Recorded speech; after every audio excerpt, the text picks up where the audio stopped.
पता होना चाहिए कि इसकी नॉर्मल वैल्यूज़ क्या हैं, मेल और फीमेल में इसकी वैल्यूज़ क्या है। मेल्स में कहा जाता है इसमें दो किस्म का ट्रीटमेंट अवेलेबल है, एक कंजर्वेटिव ट्रीटमेंट है और एक उसके बाद डेफिनेटिव ट्रीटमेंट है कि मेडिसिन तब दी जाएंगी जब भी कभी यूरिक एसिड का फ्लेयर आएगा, जिसको गाउट कहते हैं। अस्सलाम वालेकुम। हमने नोटिस किया है कि 92% व्यूज़ हमारे पास ऐसे लोगों की तरफ से आते हैं जिन्होंने हमारे चैनल को सब्सक्राइब नहीं किया। तो आज हम मरहम की तरफ से आपके पास रिक्वेस्ट करने आए हैं कि आप हमारे चैनल को सब्सक्राइब करें ताकि हम और इन्फॉर्मेटिव कंटेंट और अच्छे डॉक्टर्स अपने प्लेटफॉर्म पर ला सकें। Thank you. बिस्मिल्लाहिर्रहमानिर्रहीम। जी, मेरा नाम डॉक्टर उसामा है। मैं बतौर जनरल फिजिशियन मरहम से मुंसलिक हूँ।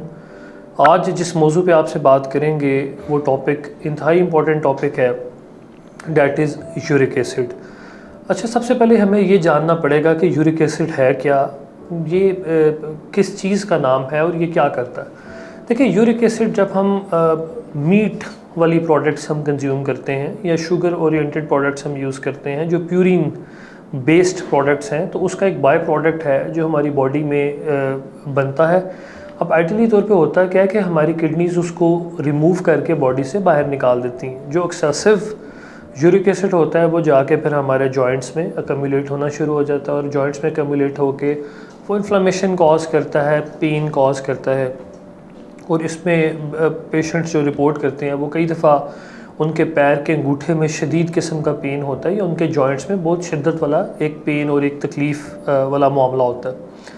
तो ये जो यूरिक एसिड है, इसकी सबसे पहले तो हमें पता होना चाहिए कि इसकी नॉर्मल वैल्यूज़ क्या हैं, मेल और फीमेल में इसकी वैल्यूज़ क्या है। मेल्स में कहा जाता है 3.4 to 7 mg पर डेसीलीटर नॉर्मल कंसिडर होता है और फीमेल्स में 2.4 to 6 mg पर डेसीलीटर को हम एक normal cut off value consider करते हैं। अब इसमें ट्रीटमेंट की तरफ अगर हम इसके ट्रीटमेंट की तरफ हम आएँ तो इसमें दो किस्म का ट्रीटमेंट अवेलेबल है, एक कंजर्वेटिव ट्रीटमेंट है और एक उसके बाद डेफिनेटिव ट्रीटमेंट है। अगर कंजर्वेटिव ट्रीटमेंट की तरफ हम जाएं, जिसमें हम अगर उसकी बात की जाए तो उसमें हम कोशिश करते हैं कि हम डाइट में मॉडिफिकेशन करवाएं। जैसे डाइट में क्या मॉडिफिकेशन करवाएंगे कि हम पेशेंट को ये कहते हैं कि आप रेड मीट जो है उसको कंज्यूम ना करें, बहुत ज़्यादा मिकदार में रेड मीट कंज्यूम ना करें। फिर ऑर्गन मीट, ये जो बकरे के जो ऑर्गन्स हैं या जानवर के, बड़े जानवर के जो ऑर्गन्स हैं उनको आप कंज्यूम ना करें, उसको लिमिटाइज़ करें। और साथ में दालें जो हैं उसका इंटेक भी आप कम करें। तो ऐसी तमाम चीज़ें जो प्रोटीन, जहाँ से प्रोटीन ड्राइव होती है आपकी, ये प्यूरिन बेस्ड प्रोडक्ट्स हैं जिसमें शुगर की प्रोडक्ट्स हैं, शुगर ओरिएंटेड प्रोडक्ट्स हैं, उसको हम मिनिमाइज़ करवाते हैं, ठीक है। लेकिन अगर इसके डेफिनेटिव ट्रीटमेंट की बात करें तो वहाँ पे फिर हमें मेडिसिन को ऐड करना पड़ता है, ऐसी मेडिसिन देनी पड़ती है जो यूरिक एसिड को कंट्रोल करें और कम करें। अब सवाल ये आता है कि कब हमें मेडिसिन देने की ज़रूरत है और कब हम कंजर्वेटिवली मैनेज करेंगे। तो हमेशा याद रखें कि मेडिसिन तब दी जाएंगी जब भी कभी यूरिक एसिड का फ्लेयर आएगा, जिसको गाउट कहते हैं।